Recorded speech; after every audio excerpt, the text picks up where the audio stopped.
Hello and welcome to a bit of a test video. Game being used for the purpose is Colin McRae Rally 2.0, a game I've already covered on the channel, and more about that in a moment. I want to applaud Codemasters even for their programming ability, because this is a game from the year 2000. It's been patched to version 109, which I'm fairly sure was released in 2001. And installing this game and playing this game was a non-issue. No complaints from Windows about it not being a 64-bit application or anything. Neither the installation, which is actually a huge issue with older games. Just installing them in the first place can be a royal pain. That's what you get for buying your games, that you get crippled by copy protections which are outdated later on, and Windows will no longer accept the program. Lovely, isn't it? Regardless, considering the fact that the game is from the year 2000, it natively supports 1920 by 1080, which of course is a resolution size we didn't even consider 22 years ago. But it natively supports it. I have not modified this client in any way, shape or form outside of patching it to 109. For my own satisfaction, I have run this in Windows 95 compatibility mode, and that is mainly because it will play the game in a window, and the window is less defined running it under that compatibility setting. And I hate windowed mode games. I really don't like it. I hate the fact that Windows forces me basically to run just about everything in Windows. I am not a fan. I prefer full screen gaming. But outside of that, and running the game as admin, there's no modification done to this game at all. I know there are modern racing games looking better than this, but by and large, considering the fact that it is a 22-year-old game, it still looks quite nice. And of course, it's a good game to play. It's nice to play. But the real purpose of this video is that I have refrained from recording voiceover during the day because of the fact that I have a budgie in the same room as I'm recording videos in. I can't move myself and I can't move the bird. But I discovered, better late than never, that one of my microphones is actually a directional microphone, which of course means that I can set a cone in which it picks up sound. Outside of that cone, it should suppress other sounds. So I'm recording this during the day. Bird is not being very cooperative at the moment because he's being very quiet, which is unusual for him. But I'm hoping that whatever input he puts on the sound track is not going to be too intrusive, so I can effectively start recording during the day, because of course it will cut my recording time in half. As what I'm doing at the moment is I'm recording gameplay during the day, then wait for the bird to be asleep at night, and then do whatever voiceover recording I need. This of course also means that games that require live recording, and by live recording I mean voice recording while playing, have a limited time window in which I can do them, because I have to juggle the time needed to do voiceover for other videos and then do the live recording. And of course, if the live recording is messy, then I have to redo it, and so on and so on and so on. It's just a pain point and a mess, and if I can bypass having to go through that procedure every single time I make a video, I would be very, very happy. So, assuming the bird's sounds are being suppressed enough, it will not be 100% suppressed unfortunately, but suppressed enough that I can endure it, I will be uploading this video, and hopefully anyone watching the video will be kind enough to let me know how intrusive it is, if it's too much or whatever. Because I will continue to make videos and I will make them the other way if I have to.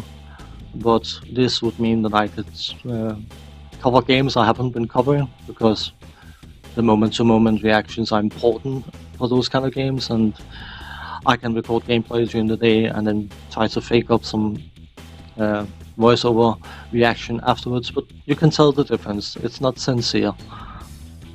Of course, it also means that I would be less tired when doing the recordings, and I would probably be much more engaged in responding, reacting to the games and what the games are throwing at me.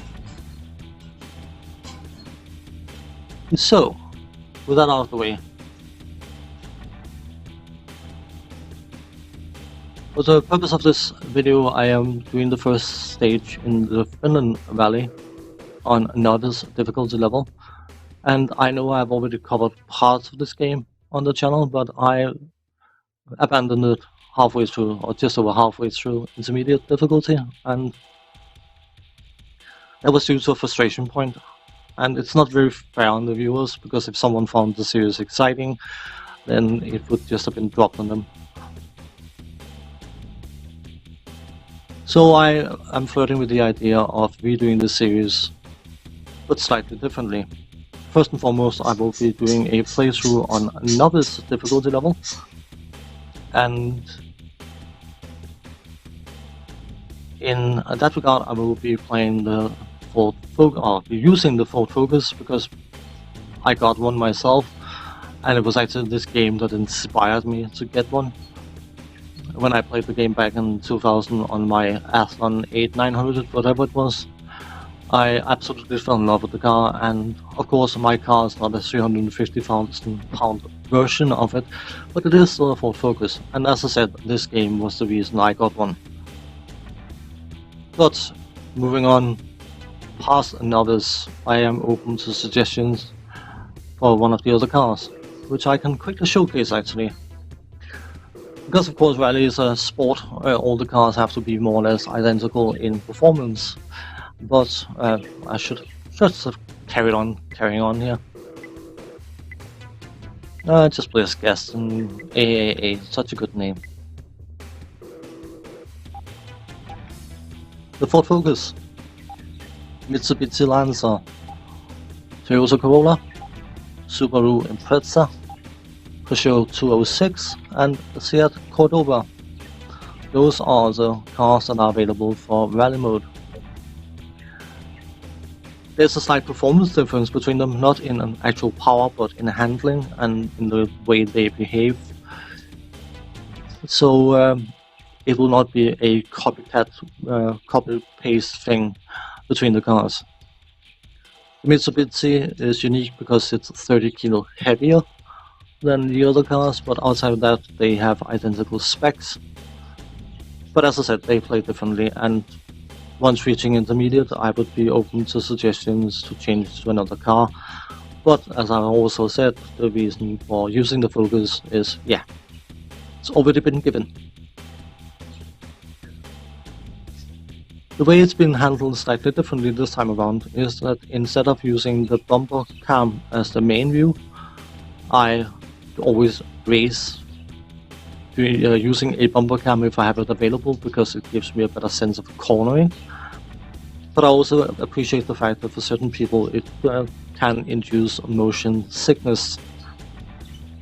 So instead of doing what I did in the original series, which was to have the main view being the bumper cam and then a replay in the bottom right corner, I will flip things around. I will be taking a modified chase car camera view, and it's modified within the game client.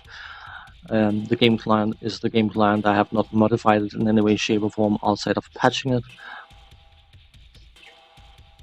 But use that as the main view and then have the bumper cam in the bottom right corner, because of course when you are watching the replay you don't get the callouts from the co-driver, which of course is part of the excitement of rally, is the fact that you have someone basically guiding you through the courses. In that regard I have to again applaud this game, because when I was initially doing the original series, I was trying to line up the replays with the driving, and I anticipated a delay. I anticipated there would be a shift between the racing and the replay between 1 and 10 seconds. I was expecting that, but frame for frame, the replay matches the race.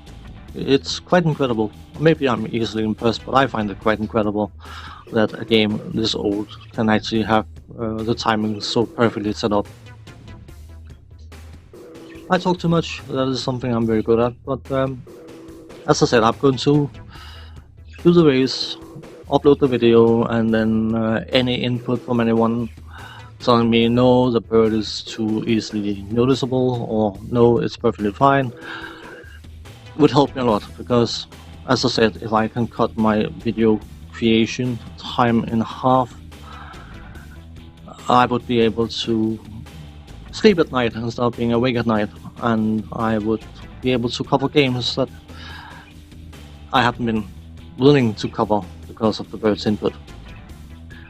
So from a voiceover point of view, I am going to say thanks for watching, take care, see you next time, and then switch to the gameplay.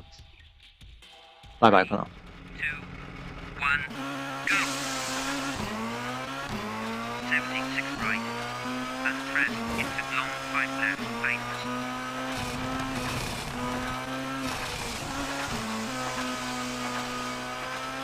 70 turn, 3 right, onto mud.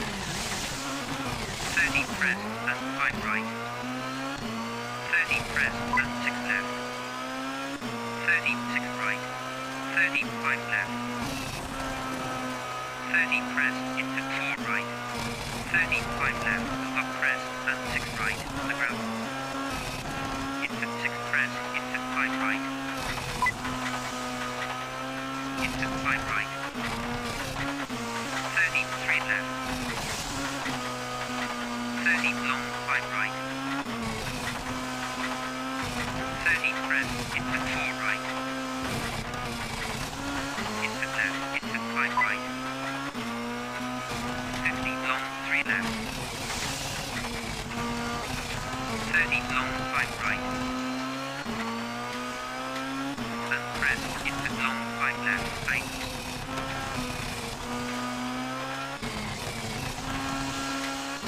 50 jump maybe. Into 5 left, so up press. 50 long 5 right.